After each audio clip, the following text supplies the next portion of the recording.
በደቡብ አፍሪካ እየሞቱ ያሉ ኢትዮጵያውያን ጋር በተያያዘ አንድ ነገር ለማለት ወደድኩ። ስለሚሞቱ ኢትዮጵያውያንና ስለ ሌሎች አፍሪካ ወንድሞቻችን ከመናገር በፊት ታሪክ ያነበባችሁ ሰዎች አንዳንድ ነገሮችን ማግኘት ትችላላችሁ።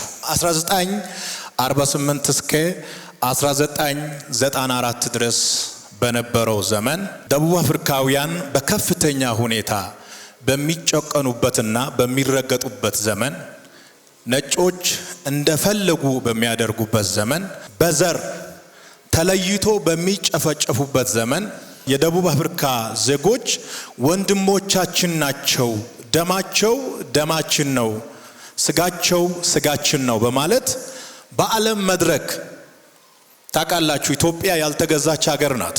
በደቡብ አፍሪካ ዜጎች ላይ የሚደረገውን ጭፍጨፋና ግፍ በአደባባይ የተቃወመች ሀገር ኢትዮጵያ ነች። በጣም የሚገርማችሁ ታሪክ ስታነቡ ብዙ ደቡብ አፍሪካውያን ኢትዮጵያ መጥቶ ነው ስልጠና የወሰዱት። ኢትዮጵያውያን ነበሩ ያሰለጠኑት። ኢትዮጵያ ከድሮም ጀምሮ ትልቅ ሀገር ናት።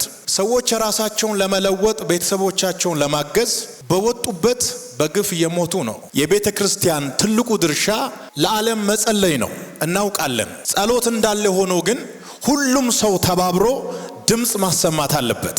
እኔ ያዘጋጀሁት ፕሮፋይል ፒክቸር አለ። በመላው ዓለም ላሉ ለክራይስት አርሚ ተከታዮች፣ ለሌሎችም ይሄ ጉዳይ ዘር፣ ሃይማኖት፣ ቋንቋ፣ መልክ የሚለይ አይደለም። ሁላችሁም የራሳችሁን ፕሮፋይል ፒክቸር በመቀየር አሁን የሚሰጣችሁን እንድታደርጉና በሶሻል ሚዲያችሁ ላይ ይሄንን መልእክት ሁላችሁም እንድታስተላልፉ እንደ ቤተ ክርስቲያን መሪ ነው ማዛችሁ። ወደ ሀገራቸው እብን መመለስ ካለባቸው በክብር መመለስ አለባቸው እንጂ ሬሳቸው መምጣት የለበትም። የፌስቡካችሁን፣ የቲክቶካችሁን፣ የዩቲዩባችሁን ፕሮፋይል በሙሉ በዚህ ፕሮፋይል ፒክቸር እንድትቀይሩ ሁላችሁንም ጋብዛችኋለሁኝ። በደቡብ አፍሪካ የሚኖሩ ኢትዮጵያውያን የታመሙ ሰዎች አሉ ሲባል ገንዘባቸውን ልኮ የሚያሳክሙ፣ ትናንትና አባይ ተገድቦ እስከሚያልቅ ድረስ ገንዘባቸውን እየላኩ ከኛ ጋር የገደቡ አገራቸውን ተስፋ የሚያደርጉ ናቸውና ሬሳቸውን መቀበል የለብንም፣ በሰላም መምጣት አለባቸው። ሁለት ነገር ነው መልእክቱ የሚያስተላልፈው። የመጀመሪያው በግፍ የተገደሉ ሰዎች ፍትህ እንዲያገኙ፣ ሁለተኛው በህይወት ያሉ ሰዎች ጥበቃ እንዲደረግላቸው ይጠይቃል።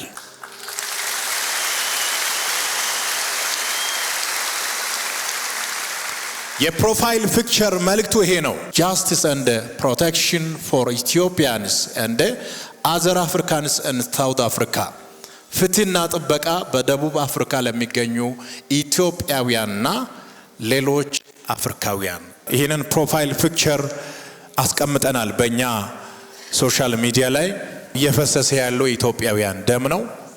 ሁላችሁም ለዚህ ደም ድምጽ ማሰማት አለባችሁ። አንዳንድ ሰው ሀገር ውስጥ የሚሞት ሰው አይደለም ወይ ሊል ይችላል። የነሱ ሁለት ሞት ነው። እዚህ ያለው አባቱን እናቱን እያየ ነው የሚሞተው፣ የሚያለቅስለት አለ። የነዚህ ግን ባል ከምስት፣ ምስት ከባል ተለይታ ከሚወዳቸው ልጆች ተለይቶ ነገ ከነጎዲያ ያለው እያሉ የሚወዳቸውን ቤተሰቦቻቸውን ሳያዩ ነው እየሞቱ ያሉት። ስለዚህ በአገር ውስጥም ከሀገር ውጭም ያላችሁ ይሄንን ፕሮፋይል ፒክቸር ወስዳችሁ በራሳችሁ ሚዲያ ላይ ለአንድ ሳምንት እንድታቆዩ ከታላቅ አክብሮት ጋር መልእክቴን አስተላልፋለሁኝ።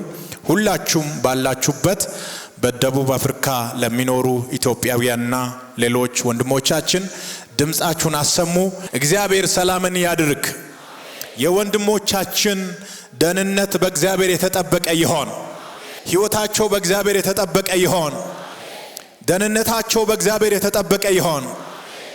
ዘመናቸው በእግዚአብሔር የተጠበቀ ይሆን። መውጣታቸውና መግባታቸው በእግዚአብሔር የተጠበቀ ይሆን። ሰላማቸው በእግዚአብሔር የተጠበቀ ይሆን። ሞት ይቁም፣ ደም አይፍሰስ። የእግዚአብሔር ሰላም በላያቸው ላይ ይሆን። አዋጅ ይገልበጥ። እግዚአብሔር ሆይ ያንተ ጥበቃ በላያቸው ላይ ይሆን። አሜን።